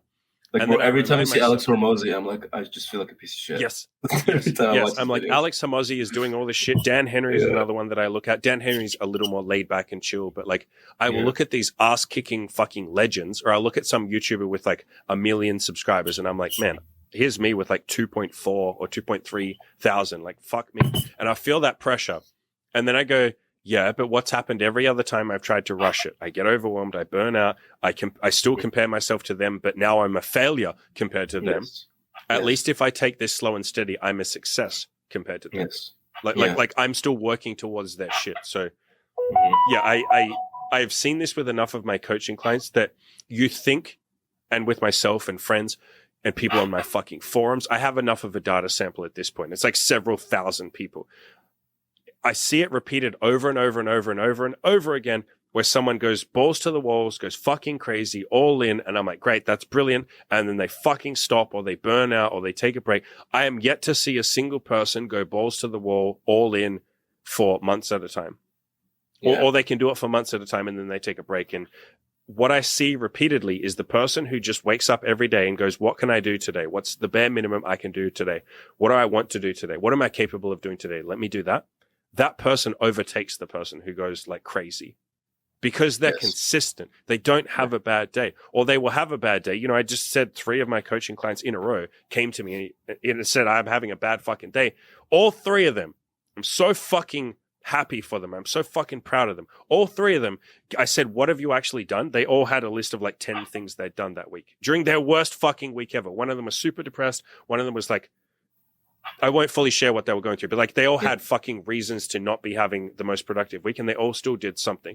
And I really drilled it into all 3 of them. If this is your worst fucking week and you still did this, you still did something. Yeah, this is the bare minimum. Like one of them just went outside and talked to 2 girls. He didn't even hit on them. He just said hello to them. I was like, if that's what you do on your worst fucking week when you're fucking depressed, man, fuck me. What are you capable of on your best week? And so it's about keeping that momentum. Which is something I think I've been pretty good at for the last like 4 or 5 years, is like just doing the bare minimum rather than going crazy. And you end up getting more done. Like during 2020, which was probably the worst year I've had in like a decade or 15 years or so, including all the fucking depression and shit. This 2020 was right up there for me. And I said to myself, every day, all I have to do is one fucking podcast. I'm going to do 365 days of a podcast. And that's it. That's it. I'm going to drink fucking alcohol. I'm going to be a miserable fucking son of a bitch. I hate that I'm locked down. I hate all this shit. This fucking sucks. I can't go to the gym. They're locked. I'm not going to make any progress in any other area except just one fucking podcast a day. At the end of that, what do I have? I had 365 pieces of content. I got 50 times better with my podcast. I bought new microphones. I went on YouTube for the first time. I worked up the courage to I did 100 YouTube videos. Like all of that shit happened because I said, let me step aside my ego and my arrogance and just let me be humble, or give myself permission to suck and just do the little tiny bit every day. What's the slight edge baby steps that I can do every day? One fucking podcast, 1 5-minute podcast a day. Most of them were like an hour long, but I said, I just have to do 1 5-minute podcast a day. So it's about peeling back on comparing yourself to others or comparing yourself to what you could do. Cause your ego and your arrogance wants to say like, no, I got this. I'm going to do like 20 fucking, and it's like, do you got this though? What has history said? History has said you don't have this. So maybe just give yourself permission to suck and say, all right, I'll put my hand up. I, Amir, or anyone else listening, I am fucking shit. I can't do 20 habits. I'm not an entrepreneur. I'm not Andy. I suck. Maybe I will be one day and you guys all will be, but like, I can't do it right now. Okay. I suck. I fucking suck. I'm a train wreck. I'm an addict. There's something so liberating about really feeling that way. Not beating yourself up, but just realizing it's okay to suck. Like, fuck it. I'm going to suck. Yeah, man. And then it's the one thing I have, and then some other people I know from the coaching group and stuff, is like this perfectionism. And I know you probably have that too sometimes. Where I am so good at letting it go at this point, but yes, it still creeps in and I have to remind myself. I do it with my podcasts. Yeah. Yeah, dude, and it's hard. And it's hard because, especially, I mean, some people just pick up things faster. Some people are more confident and stuff. So sometimes you do something, you do it the first time, you do it great, and you're like, wow, and then you just like, you think you don't suck, but dude, trust me, you're gonna suck. Some things are gonna suck. It'll be okay. You're gonna It's hit okay. a point where you suck. Yeah. Yes, exactly. Yeah. You're gonna hit a point where there's suck. There's gonna be some suck, and that's okay. Mm-hmm. I think, yeah, that thing where focusing on the day, that's so important because, I mean, we need to think about the future to think about where we want to go, but in terms of sustainable and consistent work, Mm-hmm. think about the day. In terms of happiness, again, just like before, think about the fucking day, right? Mm-hmm. And again, that perfectionism thing. Sorry, I'm all over the place. I love that Epictetus quote where he says, "If you want to learn, be content to be thought foolish and stupid." Which is Byron Katie has a very similar concept where in a book I'm reading right now called A Mind at Home with Itself, she talks about the fact that if you're a teacher or you're like a coach like me or you're an expert or whatever, you want to constantly think of yourself as a student. Don't ever, the second you put yourself above your students and think I am the expert, I know what I'm talking about, you stop learning. And so, yeah, it's the same fucking thing as Epictetus. It's like you got to be willing to make mistakes, to suck, to look like you don't know, to say I don't know. I say I don't know about a million things. There's a lot of things I don't know. I'm the first person to say that. How many times do I say in the coaching program, I don't know, let's experiment. All the time. I don't know, maybe it's this. I don't know, let's figure out if it's this. Here's a brainstorm list of 5 different things I can think to try. We'll try all them, but I don't know which one will work. We got to find out. It's like, yeah, it's that giving yourself permission to suck and being a train wreck and not being perfect. And yes, self-improvement seems to come with a lot of like perfectionist mindset. Yes. I don't even know if I believe that, man. Yeah. It might be the concept that Good Looking Loser said, where he said, like, you're not any more fucked up than the average person, or you don't have any more insecurities than the average person. You're just paying attention to them because you're trying to. Yeah, you're aware of it. The average person doesn't. Yeah, so I don't even know if we have more perfectionist mindset than the average person. Maybe we have less. I mean, most people in self-improvement are pretty fucking humble, man. Yeah. You have to be humble to say I suck and I want to improve. So maybe we have less perfectionist mindset. Yes. I don't know. I think it exists with everybody. I think as a self-improvement, I think we maybe apply it to more places. I think we're just like applying it to literally every aspect of our life. Whereas that's a lot just of people, a process of like having goals and ambitions. Yes. Yeah. So I don't know. I mean, who knows? You never know.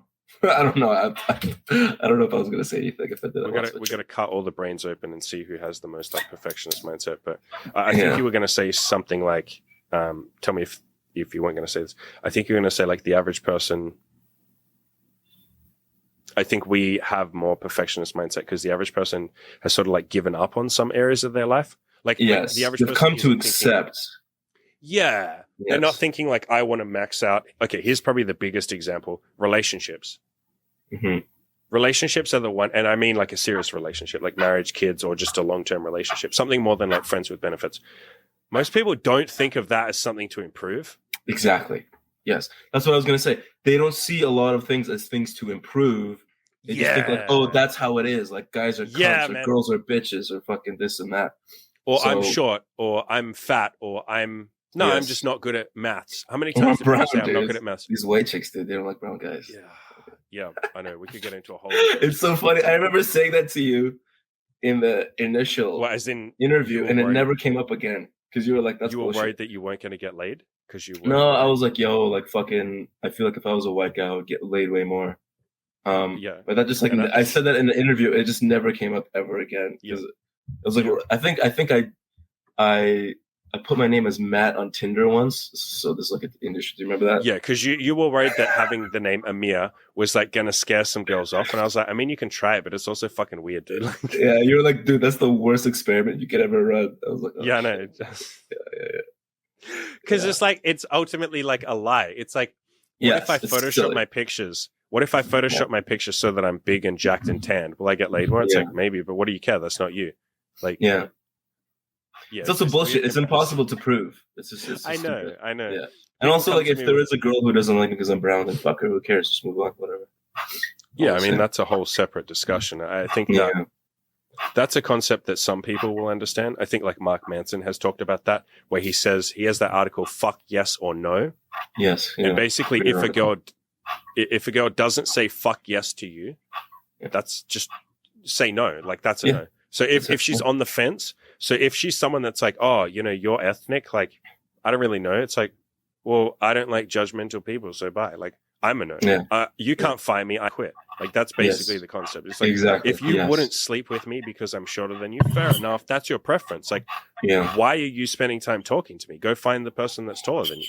Like, I want you to find the things that you want. And that absolutely fucking applies to dating. It applies to, mate, we kind of had this conversation about some of your cleaners, like some of your staff that were working for you as well. Like just the idea of screening.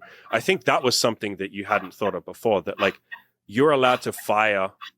You're allowed to put more time into hiring people that are good, that are going to like do a good job for you. And you're allowed to fire people that aren't doing that, like pulling their weight. I think that's something that a lot of us, it took me a long time to like say no to potential coaching clients. It took me so long because I was like, but I would be an asshole if I said no to them. Yeah. By the way, what are you fucking ricketing? You're like doing some. Sorry, that's my chair. Yeah, I thought sorry. I've never been diagnosed. I may or may not have ADHD. I don't know. I can't. I probably have ADHD too. Let's get diagnosed, brother. I want to get diagnosed with that. We've gone on a different tangent here, but fuck it. I want to get diagnosed with ADHD and autism. I'm fairly certain I could get a positive diagnosis with both of them, and I want to do that so then I can be like, so any of you that ever fucking complain to me about that shit, shut the fuck up. Like, I would like to.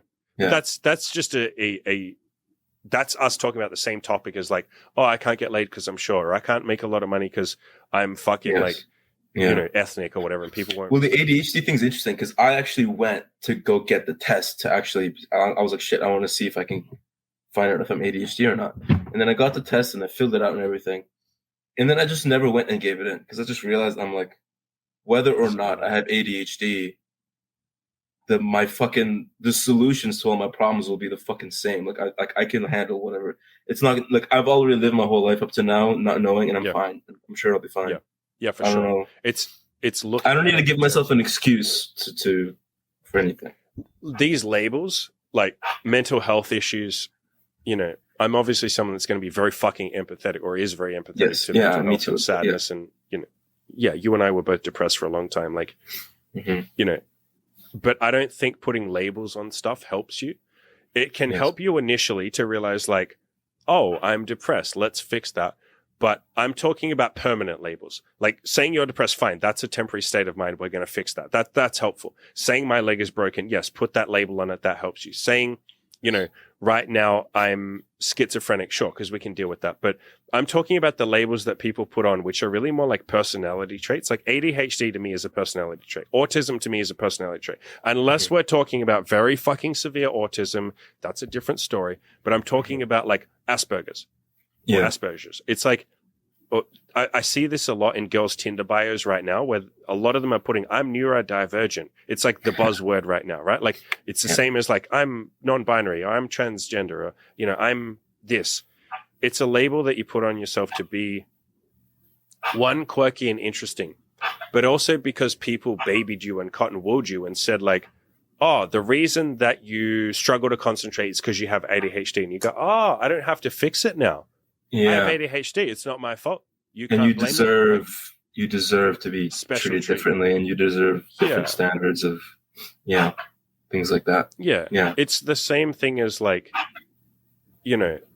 very extreme feminists who say like, the patriarchy and everything is sexist and it's not fair. I'm always going to be the person, and this is one of the things that you wrote down that you had learned from the coaching. One of the life lessons you learned is like every problem has a solution. Like stay positive. You said stay positive, look for solutions, not problems. And when you label like, oh, I'm neurodivergent, or, I have ADHD, or I'm autistic, or whatever it is, you're not looking for a solution. Yes. In fact, you're saying stuck in the problem. Yeah, you're too short. You're too short. Yeah, well, I'm short then. I can't get laid. It's like, how's that a solution? Yes, you are short. So what do we do about it? Yes, you have Asperger's. So what do we do about it? And Yes. by the way, some of my most successful clients have been like autistic. Yeah. Why? I mean, I'm working with Focus. a guy right now. Yeah. Because I will take several reasons. Yes, focus is one of them. I will say to do something, they will fucking do it. But the biggest reason of all, and this is why I think probably maybe I could fucking pass a autism test, and I don't necessarily want to, but I'm pretty sure I could show up as autistic if I took a test, is because people who are autistic don't really care about social etiquette. Yeah. Because they have spent their whole life not fucking understanding it. That was me growing up. I was like, why can't I make a joke in class at school? Why do I have to listen to the teacher? Mm-hmm. Why do I have to smile and tell you that I'm feeling good when you ask how I am if I'm not feeling good? Yeah. Why will you act weird if I say, hey, why are you crying? Like if I say to you, why are you crying? How come you're crying? What's up? Why will people go like, oh, you can't ask that. They're sad. You have to just give them a hug. Like I always thought the rules were fucking weird. I didn't understand the rules. Like I understand them now, but like even now, I don't understand all the rules. It's why during like 2020, during all the lockdown shit, when everyone's like, you have to wear a mask, we all have to stay inside. I was like, why? I did all the research. Yeah. Everything you're saying is false. Yeah. You're over, like, I had all the logic, and like everyone was like, no, but like, we all have to do the right thing. We all have to be in it for the greater good. And I was like, why though? Yeah. Why do I have, like, autistic people, and I don't know if I'm fucking autistic. I don't really give a fuck. But the autistic clients that I work with, I will say, go stand in public for 10 minutes and just stand there and let people, and don't move. And just stand still. I got one guy that I'm giving him all these like weird drills right now to get him over his fear of like, you know, to get him to put himself out there. And he's just doing everything I say. I said the other day, go sit on a bench in a crowded like city in like a fucking train station with people everywhere. Sit on the bench, close your eyes, don't open them for 10 minutes. And he just does it. I say to him, go up to like groups of girls and just say, hey, you're all really cute, blah, blah, blah. Can I get your phone number? He just does it. I say to him, like this dude in fucking, what was it? Like 4 weeks of coaching, lost his virginity. He's like 22 years. I can't wait to sit down with this guy and do a fucking interview with him. Just because he's like, whatever you tell me to do, I'm just going to do it. There's no rules in my head that say I shouldn't fucking do it. So yeah, man, like the point that I'm getting to is like, I love autistic people. I also love fucking Germans who are like probably all on the spectrum anyway. Germans are just the man. I laugh. I got a fucking, there's another German dude in the, who joined after you. Bro, he's the same shit. I fucking love working with Germans because I just say like, hey, go do this. And they're like, yes, I have done this. What should I do next? And I'm just fucking great, man. Like you just give them. Yeah, bro, it's so easy to work with those people. They're fucking awesome. But the point is like, that point you made about autism, that makes total sense, by the way, because that like lack of social awareness or just whatever is almost, because then you don't have that social kind of fear. You literally like what Chris called social freedom. By default. By default. Yeah. The hardest thing to get, and I think probably, you know, this is why I don't rely on those kind of labels or diagnoses if it's not for something, you know, like an actual illness or something hurtful. Because autism doesn't harm you. I think it's again, we pull it back to that idea of like, okay, I am autistic and that's a bad thing. That's kind of what most people think. Oh my God, I'm autistic. Oh, I'm so sorry. Like so many YouTubers will be like, I have to come out with this video. I am autistic. And everyone's like, oh my God, you're so brave. It's like, brave for what? Yeah, brave for what? You just explained your personality traits. How is that brave? How is that fucking brave? It's like, you know, again, at this point, okay, whatever, side tangent, but the thing I would pull it back to is it serving you to think my autism is a bad thing? Does that serve you? No, it fucking makes you feel weak. It makes you feel pathetic. Exactly. What if you flipped it and said like, I'm autistic, or let's make it more applicable to most people listening. Maybe you say, I'm a bit socially weird, which is most of you who watch my content, you weren't the super social cool person who knew how to get chicks. Otherwise you wouldn't be watching fucking self-improvement content. And so does it serve you to think, oh, I'm weird and that's bad? No, that doesn't help you. It just shuts you down. It makes you feel isolated. It makes you feel creepy when you talk to women. It makes you feel like there's something wrong with you. So flip it around, reframe it, switch it and say, yeah, I don't fit into the mainstream, but fuck, I don't really want to be mainstream anyway. You want to be mainstream? Do you want to have like an average life? If you're mainstream, you are by definition average. And if you want that, go for it. Brilliant. But most of you are here because you want something more. So don't sit there and self-diagnose or even get an official fucking diagnosis if that diagnosis doesn't serve you. If it serves you, go for it. It serves me to think, am I having a heart attack right now? Yeah, that serves. I should get that diagnosis. It serves me to think like, is my heart healthy? Are my legs healthy? Are my knees okay? Like, are my lungs healthy? Like, those diagnoses serve you. It probably serves you to think, am I schizophrenic? It probably helps you because you can deal with that. But for stuff that doesn't serve you, like, what's the fucking point? What are you benefiting from? Yeah. There's just nothing to gain, right? Like, you could think of it as, for example, let's just go like with, I don't know why the thought came to my head. Like, let's say, oh, you're brown, so girls don't like you, right? You could also think about it as you live in a society where most people aren't, so that makes you unique. It actually gives you something, an advantage. It makes you unique, it makes you special, right? It makes people notice you more, right? Or even if you want to say that it's a bad thing, which I don't think it is, but even if you want to say it's a bad thing, let's pick something that most people would say is not a benefit. Being short. Let's say you're 5'4". Most people would say, yeah, you're probably going to have an easier time of getting laid if you're taller. Okay, cool. You're short. What are you going to do about it? That's my next question to everyone who's like, oh, I'm short and I can't get laid. I'm like, yep, you're short. Yeah, agree. It's harder for you. Agree. What are you going to do about it? Mm-hmm. And then if the next question... It's not your fault. It's not your fault, but it is your responsibility. Yeah, exactly, man. Yeah. It's like, if you say you want this thing, then go for it. Don't tell me you care about something and then give me a reason why you can't do it. It's like, that's you. You don't realize you're doing it, but that's you saying, I don't actually care about this thing. I'm not really that serious. I can't be fucked, because I've seen enough people overcome insane shit. Yes. I did a video recently showing this guy called Nick Verchuvovic. I can't pronounce his name, but the cunt's got no arms and no legs.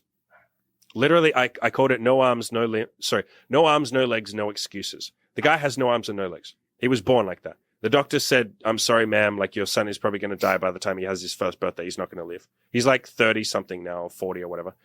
He has a wife. He has like 4 kids. He's a motivational speaker. He's done like massive hikes and all this kind of stuff, literally crawling like on his fucking stomach. Like, shit. The dude is like a fucking inspiration. And if you look at his wife, you're probably thinking like, oh, I bet he has an obese wife. Go look him up. Or just go watch on my channel, no arms, no legs, no excuses. Have a look. I put a picture of his wife in the thumbnail. You look at his wife and you're like, bro, fucking what the fuck, man? Look him out right now. Yeah, you're going to be like, oh, wait, his wife is like hot. Like, what the fuck? Yeah, because he's not making excuses. Nick Vujicic? Yeah. He's from Australia. Have a look at his wife. Just type in wife. Oh, dude, she's gorgeous. That's what I mean. So it's like, anyone listening. And he's got 4 fucking kids, this guy. Yeah, that's what I'm saying. Killing the game. Wow. There's another guy. Not that you should look necessarily like take a page out of this guy's book, but I can't remember this other guy. I did an article on him, but I can't find the fucking article. It was another dude who's like limbless as well, and he had cheated on his wife. He's like some like really high up, right? Or he's like paraplegic or some shit. I can't remember, something like that. And he's like really high up in like in Spain or somewhere like that in the government. And he had cheated on his wife. So he has a hot wife, and he cheated on his wife like fucking 14 times or some shit. And like, I'm not saying to go and cheat on your fucking wife, but the point is that you're going to hit me with like, I can't get laid. It's like, come on, this guy in a fucking I think he was in a wheelchair, something like that. Someone will correct me, but he's cheated on his wife over many times. This guy, who's probably a little more like who you want to be like, this guy, motivational fucking speaker. He's written like 4 books. I mean, technically he hasn't written the books. He's dictated the books and someone else has written them for him. But, motivational fucking speaker. He's like, no fucking arms, no legs. Yeah. Aren't there like deaf and mute people who have written books, shit like that? I don't know if that's a real thing. Man. Like, look at everything Stephen Hawking did. Yeah, you think Stephen Hawking wasn't getting some pussy? Like, come on, fuck off. With his little fucking robot voice. Yeah.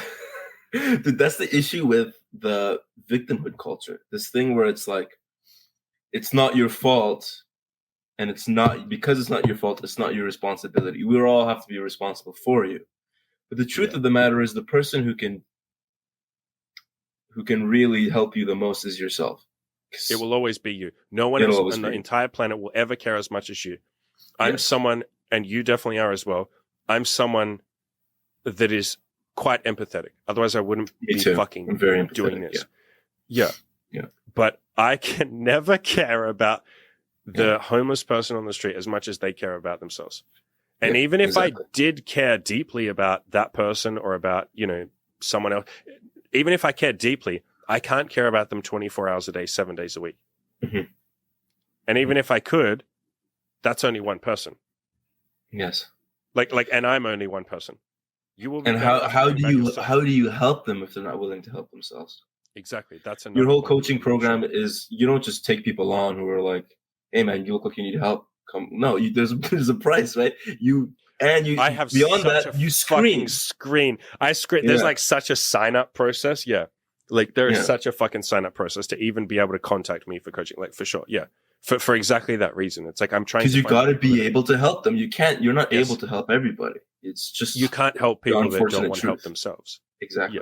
Yeah. And that's to tie it back to the original statement or the original sentiment. Yeah. It's like if you're in this mindset of like, I'm too short, I can't get laid, or, I'm just not that smart, I can't start a business, which is another one I hear. Like you can be dumb as fucking rocks and you can just go like, I'm going to say this anyway. I was going to say it and then I thought about it. I was like, that's rude. And I was like, whatever. You can be dumb as rocks and then you can start a cleaning business. Now, that's not you. That's not you. 100%. You're very intelligent. But no, dude, I have a fucking chemical engineering degree and I started a cleaning business. And one of my regrets was like, why don't I just fucking start a business when I was 18? Do you know, like, I wish, like, whatever. I don't have regrets. I try not to have regrets, but like, imagine if someone had grabbed me at like 16 or something when I'm in school and they're like, yo, just drop out, bro. Just drop out. Like, just start a side hustle right now. One of my mates is a guy from Ukraine. He moved over here like before the war and shit. He moved over here like fucking 5 years ago or whatever. Yeah. When he was like 16, he left school and dropped out he was like, fuck this. And he just started like random different jobs and businesses. And so what he started with was cleaning. He didn't start a cleaning business, but he's like, if I work at like 4 a.m. for a cleaning company, like commercial cleaning, they will pay me like, 40 Australian dollars. So like, I don't know, $30 an hour. Like I have to work shit hours, but like, that's a pretty fucking good amount of money. And so, bro, it's like he's got into crypto. He's got into like all this other shit now. He's like 21 now and like he's done all this shit. And it's like some of the people that like some of his friends and shit still haven't finished their university degrees. And it's like, bro, this guy's just had like 4 or 3 years of like life experience, or 5 years, sorry, because he left when he was like 16. Life experience. He's traveled around the world. He's into crypto. He's making like fuck tons of money. No student debt. No fucking. Oh my god. Yeah. It's like Imi, my girlfriend, Imi, the same shit. It's like she was in university when I met her, and like she really wasn't happy. She fucking hated it, but she thought she had to because it's like it's what you have to do. Like it's what smart people do. So my friend and I basically had an intervention with her, and we sat her down. We're like, "Do you like university?" And she's like, "I really hate it." And I was like, "How do you get through the day?" And she's like, I'm really embarrassed to say this, but like I have to take a bottle of like she had a flask, like just a fucking water bottle, and she filled it with wine every day and she diluted it. And so she would just drink at university to get through the fucking university. And she's like, I'm really embarrassed to say that, like, but I don't want to be there. I hate it. And I'm only in my first year. There's a 5-year degree because she was doing like engineering and like really deep engineering. And she's like, and then I'd have to do the internship and then the job. And I don't know how I'm going to do it. And so we were basically like, why don't you fucking quit? She's like, I can't though. Like, cause that, then I'd be stupid. And I was like, you're fucking stupid for racking up 5 years of university debt. Like 5 years from now, I'm going to be fucking rich. And I'm not rich now, but like, I have income. Yes. I've said to her many times, if you hadn't dropped out, you'd still be at university right now. You'd still have 2 years to go. And she's like, oh my God. Like I would have racked up like $300,000 of debt before I even get a job. Dude, especially when you hate it. I hated it. So mine was supposed to be a 4-year program, but I hated it. So, I mean, I loved it, but I hated the actual school part. I mean, I loved the whole social, I did it in North America. So it's good fun, but I spun out, right? So it took me 8 goddamn fucking years, 4 extra years of debt, all that shit, wasted my time. I don't want to say I wasted my time. Honestly, I had a great time. I met a lot of really cool people, really smart, really interesting people. It was fun, but in a lot of ways I don't regret it. But I mean, if I were to tell a kid now, I would not fucking recommend them to go to university. No, especially, here's the thing. I almost feel like the smarter you are, the less you need to go to fucking university. Yeah. That's almost how I feel. Like, one of my friends said that to me, actually. I was telling her, one of the girls we're sleeping with, sorry. I guess we're friends with her. she said, I was talking to her about university the other day. And she said, like, did you go to university? I was like, yeah, I did for 2 years and I dropped out. I really didn't want to be there. Everyone had told me that I have to because I'm intelligent. And like, you're smart. You have to go to university. It's what you have to do. You got really good scores. You got to go. And she said, like, that doesn't make any sense. And I was like, what do you mean? And she's like, isn't that the opposite? Like, if you're intelligent, don't you not need university? And that was the first time I had ever thought that argument. I was like, fuck me. How have I never thought that before?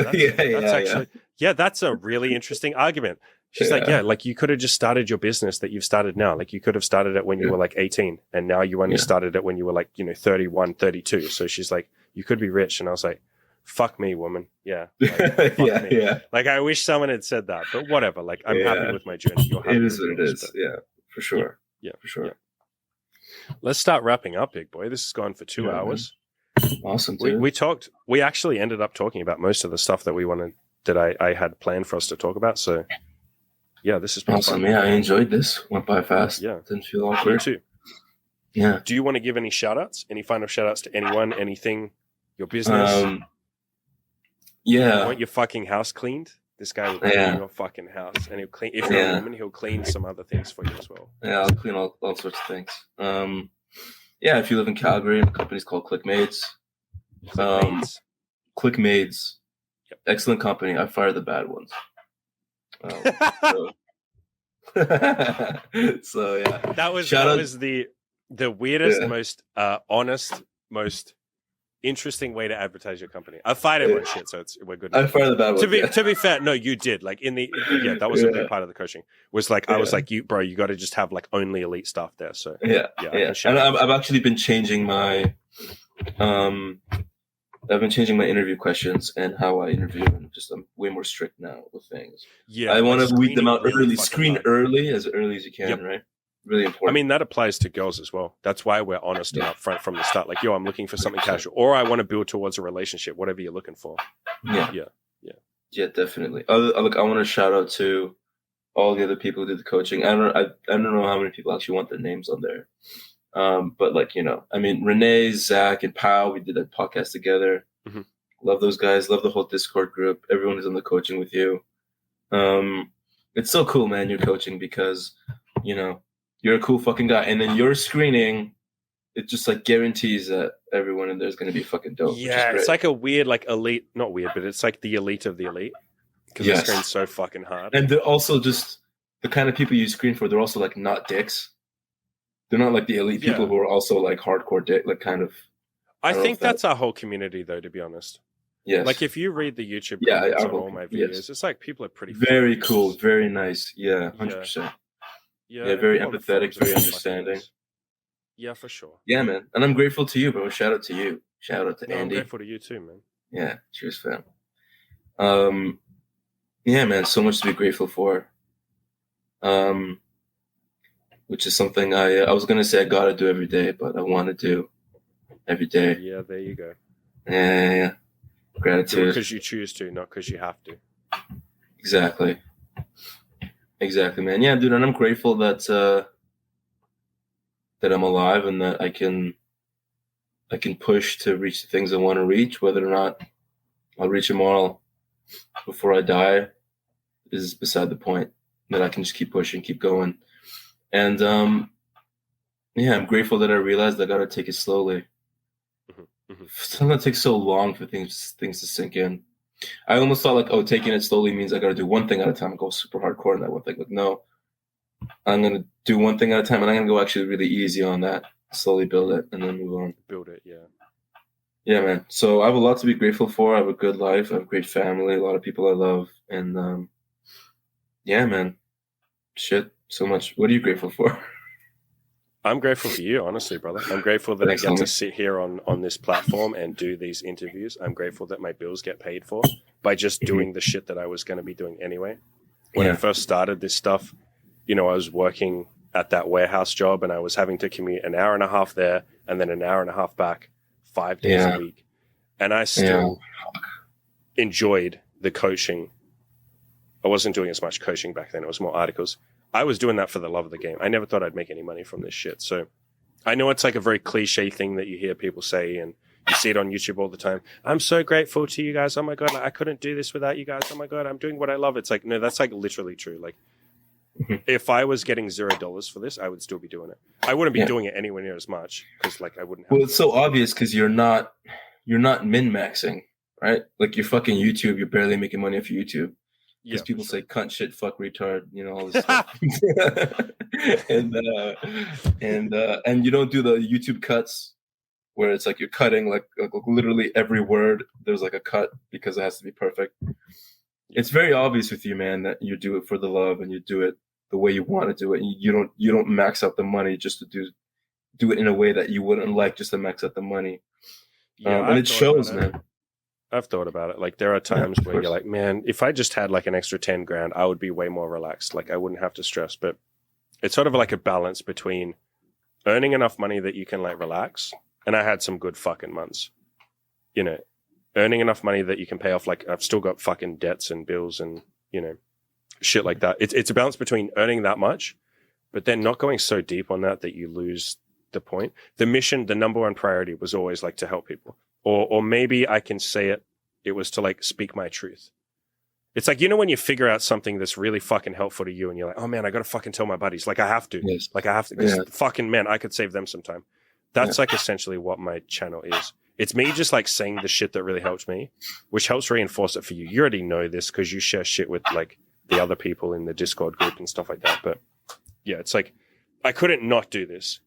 It would be weird not to. Like you wouldn't be able to stop me. I've even said, like, if YouTube took my channel down or some shit, I'd just go on one of the other platforms like Odyssey or, like, you know, all the, behind the scenes ones. Alternate Vimeo ones, or some shit. Yeah. Or go on fucking Telegram groups or something.